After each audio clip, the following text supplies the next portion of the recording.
Hello, everyone. Thanks a lot for tagging along now at quite one of the last session.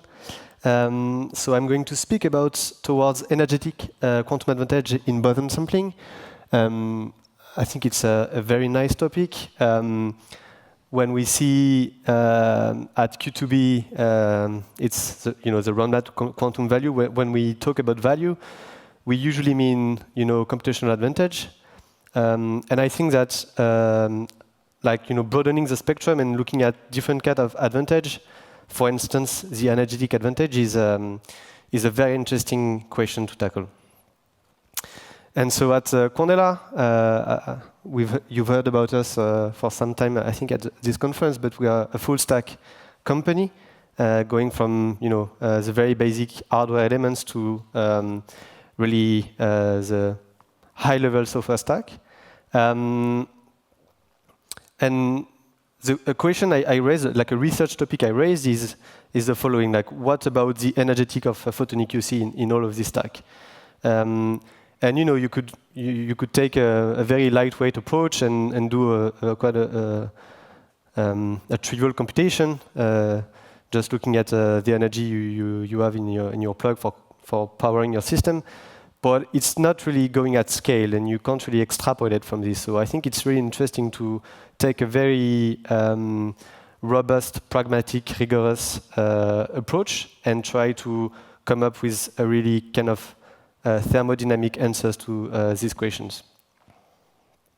And so the main point of entry for this question is taking this work that Alexia and co-authors developed about raising the question of, okay, but how do you get a meaningful answer when you ask these kind of questions on a quantum computer? And they developed this MNR framework. So MNR is Metric Noise Resource Framework, that they applied to a superconducting platform. And the natural transition for us is just to take this framework and try to apply it to the photonic world. And so, okay, this is what we will try to do in this talk. And so the technology we have at Quandela is this single photon quantum dot. So we have an artificial atom made from semiconductor physics. And then we grow an optical cavity around the quantum dot. And then we plug this quantum dot in a cryostat. We make it emit a single photon. And then we demultiplex this single photon because they are separated in time. And we demultiplex them to get them arrive at the same time on the optical chip. And then we program some unitaries and we do computation. And so this is a kind of device that is able to do boson sampling. And so maybe you've heard about boson sampling. So boson sampling is just a natural task for photonic platforms. So you have input state. You put single photons in your interferometer. You select a unitary that you draw at random. And then you look at the output statistics that you record. And the interesting thing is that the probability of the output is actually a permanent link to a permanent of the submatrix of U. And a permanent, if you don't know what it is, it's almost like a determinant. If you see the formula, you just don't have this -1 to the sign of the permutation. But unlike the determinant, this is hard to compute. So classically, it takes exponential time with the size of the matrix. And so the task of boson sampling is actually to sample from the output distribution underlying, so basically this permanental distribution. And why this is interesting? So it's a hard task, and it's one of the first practical proposal for quantum advantage. So it's from 2011 by Aronson and Arkhipov, and it's been used for photonic demonstration of quantum advantage. So okay. It's a native problem for photonic quantum computer. It's a problem for which you can demonstrate quantum advantage. So it makes sense that as a first step, we try to apply MNR, so the framework I've shown before, to boson sampling. So what is MNR? So basically, The spirit of it is that you have to define a set of control parameters. So it could be, for instance, the temperature of your cryostat, the number of qubits you're playing around with, etc., etc. So this is your control parameters. Oh, sorry. Can we go back to the slide before? Yeah, sorry. Thanks a lot. And so then you have to define a metric. So the metric could be, for instance, the fidelity of your quantum algorithm, the likeliness to have a very good answer, all of this. And then you have the resource, and the resource is typically the energy you spend to make the computation or the power it takes to do your computation.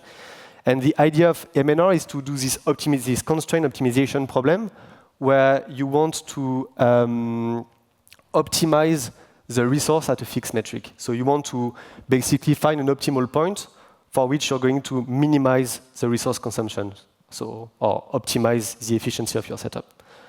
And so now what we want to do is to apply this MNR to Boson sampling, as I've presented before. So basically what we have to do is define these control parameters, metric, noise, and resource for the task of Boson sampling.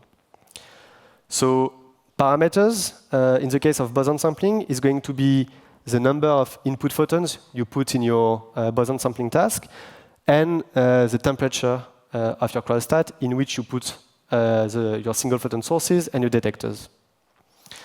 And from this, you will get extra constraints, the number of lost photons, which will be an external parameters, and the number of optical modes, because, okay, I'm not entering the details, but if you look at the theory of Boson sampling, you must have a link between the number of photons and the number of optical modes you're playing around with. So this is an extra constraint. Okay. Then the type of noise we consider for Boson sampling. So the loss is actually integrated into the extra constraints. So the next dominating type of noise in Boson sampling or in linear optical setups in general is what we call distinguishability or partial distinguishability. So this is typically when your photons are not exactly the same, they are slightly distinguishable, and this causes error in your computation. So we have to take that into account.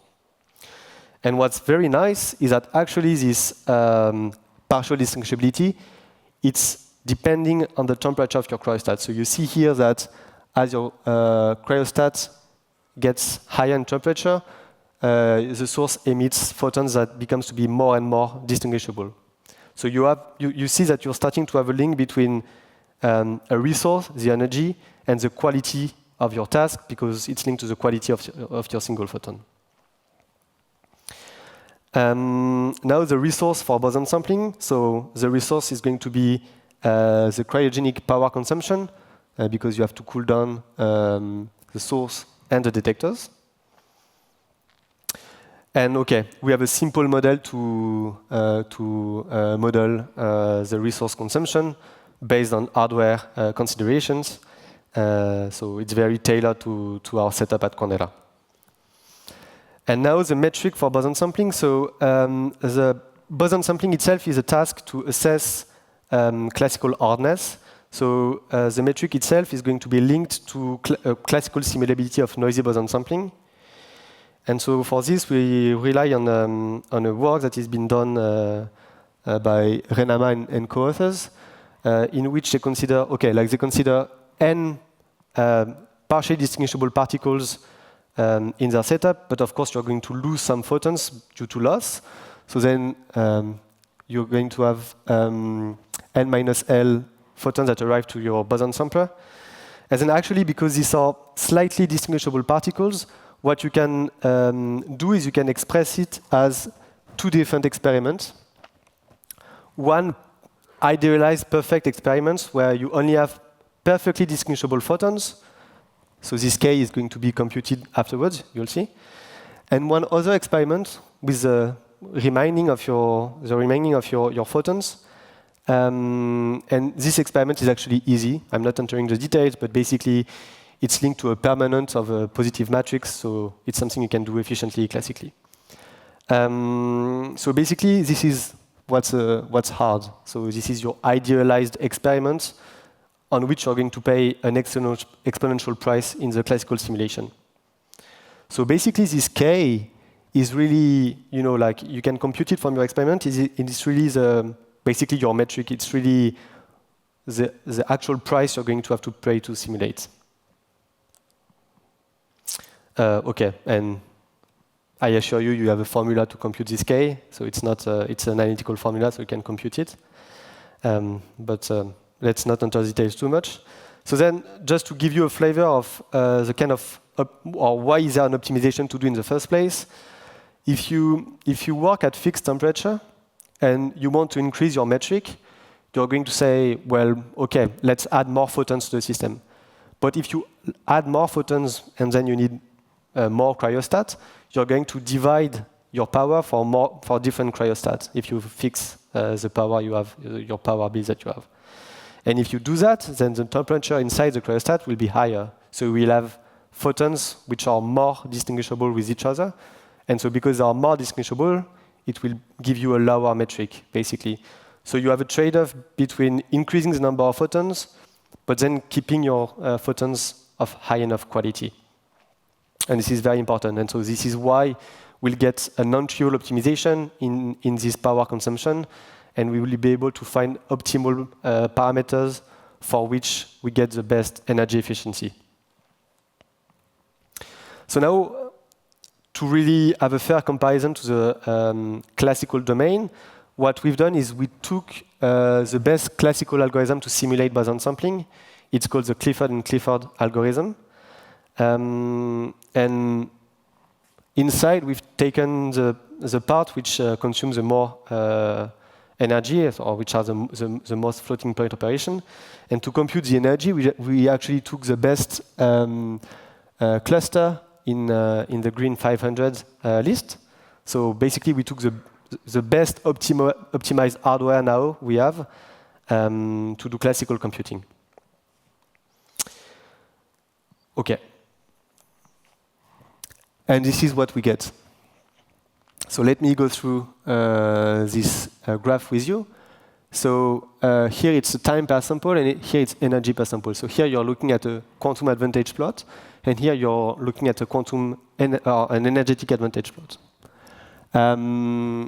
It's a log scale. So in both cases, the classical computing goes exponentially with the metric. You can say with the number of photons, if you will. So this is normal to see a straight line. And you see here that quantumly, we have, OK, it's not flat, but we have something that is not evolving exponentially. Thank goodness. You're just requiring that your setup have a better and better efficiency. So the efficiency of your setup has to scale. And this is normal because Boson sampling is a task that is, it gets more and more difficult, so you have to go to the limit, right? So you need to ask for a better and better setup to scale. And what's really interesting on this plot is you see that the energy per sample meeting point is around 17, a metric of 17, or you can say 17 perfect photon. Whereas the target metric for a computational advantage in terms of time is a bit higher. It's at 20 photon. So it's not a huge difference, but it's a first hint that you could have an energetic advantage before reaching the computational advantage. So if you're in this gray region, you actually get an energetic advantage, but the computation on the quantum side takes longer. So I think it's a very interesting aspect.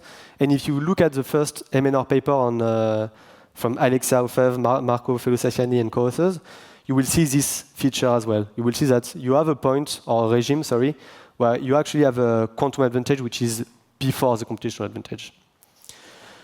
And another interesting line you see on the plot is actually the blue line. And what's the blue line? So we actually took the Sycamore experiment, so Google experiment, to demonstrate quantum supremacy back in 2019. And basically, you can map the two tasks, Boson sampling and random circuit sampling.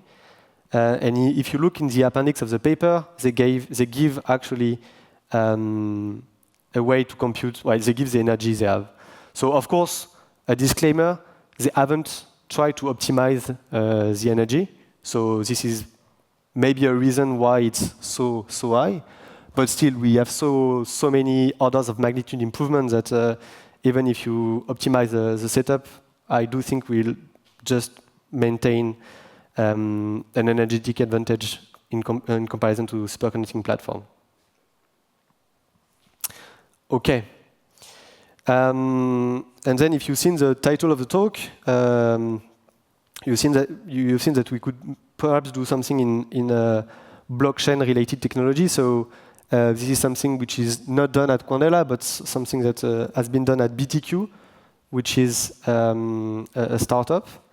And basically, what they propose is a way to solve this problem of proof-of-work consensus that is used in blockchain, where basically the miners have to commit a solution to a hard problem. And this costs a lot of energy because, well, it's a hard problem, so the miners have to use a lot of energy to solve the problem. And BTQ proposes solutions where the miners, they would actually, or they should have a Boson sampler to solve the tasks that we ask, and they should commit samples from the Boson sampler. And so they have an entire pipeline where they actually play around with how you can make sure that this task is quantum secure, etc., etc. And in their work, they actually have an argument for why this would be much more energy efficient than if you would use the traditional blockchain technology. So I think this is very interesting, and it goes along the analysis as I was showing before.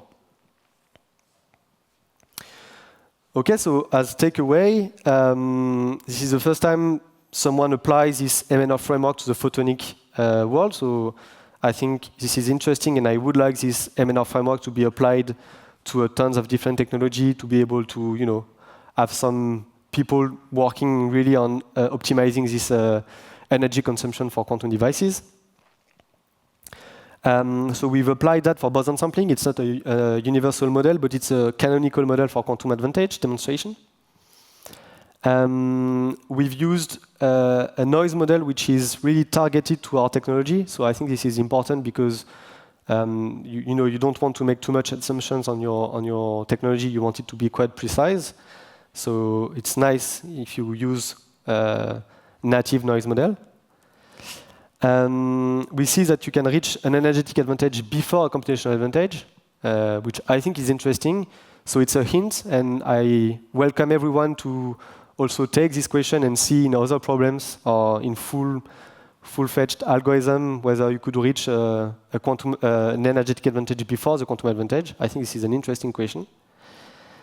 And of course, this is the first step towards a much more complicated analysis. So what we want to do is look at, as I said, an algorithm and see whether we have this kind of behavior that appear. But also, we want to look at the large scale and be able to have a robust and rigorous energetic analysis on this. And I think, I really want to encourage people to kind of look at this question of energetic.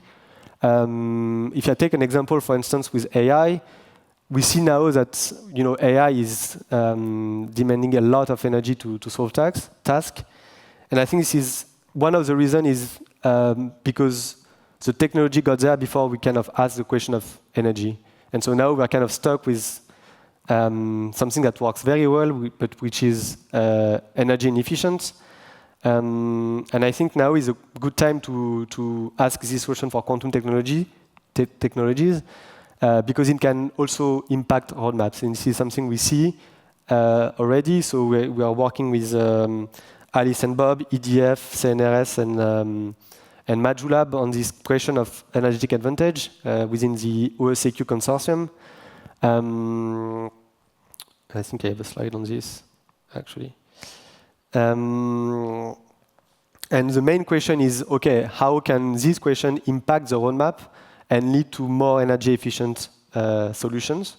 So this is very interesting. And more broadly, I want also to have a word on the Quantum Energy Initiative. Maybe you've seen the talk of Olivier Ezrati about this. But I think, yeah, this is the kind of questions that are very interesting to ask now, and I encourage everyone to have a look at that. Thanks a lot.